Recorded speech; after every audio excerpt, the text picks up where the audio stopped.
guys, so for this video lesson, I am going to show you how to do some rotoscoping. So here are some student examples that we had from the past couple of years. As you can see, you have your pictures too, and then again, you're going to be making yourself into a cartoon image. So the more precise you are with this, the better it's going to look. So the first thing I want you to do is we're going to go down to the bottom here in the search box, and we're going to type in Photoshop.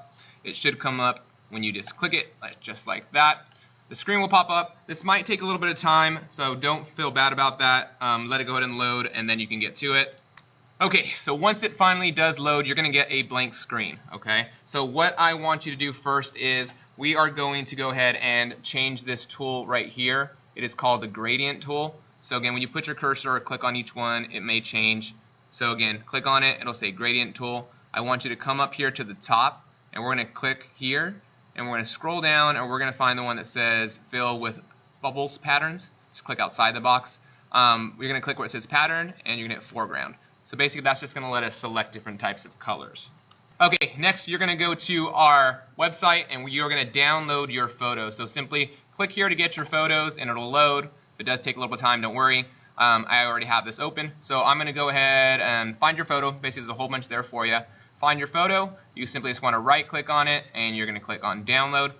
It'll download here at the bottom of the screen. Once it's done loading, simply just drag it over to Photoshop down here below, and then just move it to the center of the screen, and it will automatically upload right to your Photoshop program. Okay, the first thing I do want you to do is we're going to come over here and it says background. I want you to double click on this little lock button, and what that does is it unlocks your feature. Okay, just hit OK if something pops up. Next, I want you to come up here to the top of the screen where it says layer, okay, and we're going to click on new layer. Go ahead and hit OK. And what that did is that added this new little layer right here, okay? So next step, I want you to go ahead and we are going to find the brush tool. So if you can't find it, again, it'll change, but it looks just like this, and it'll say brush tool.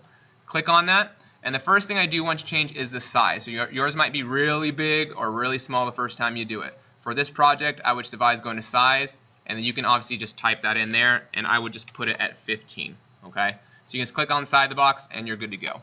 Okay, next we're going to start the tracing progress. So this is where you get to pick your color. I just come up to this area, and I just start with black. Easier that way. Yours may be in a different color, but you can choose whatever color you want. And you're going to slowly start to go through and trace the outside of your body, whether it's hand, arm, shirt, and so on. So obviously you're going to go really slow. Hold it down.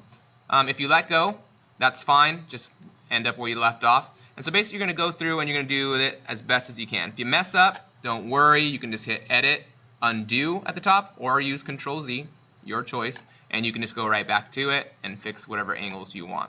So you're going to continue to do your whole project here, your whole features, your eyes, nose, hat, shirt, everything in detail the most you can. As you start to finish later on, I'm just going to go ahead and show you something really quickly.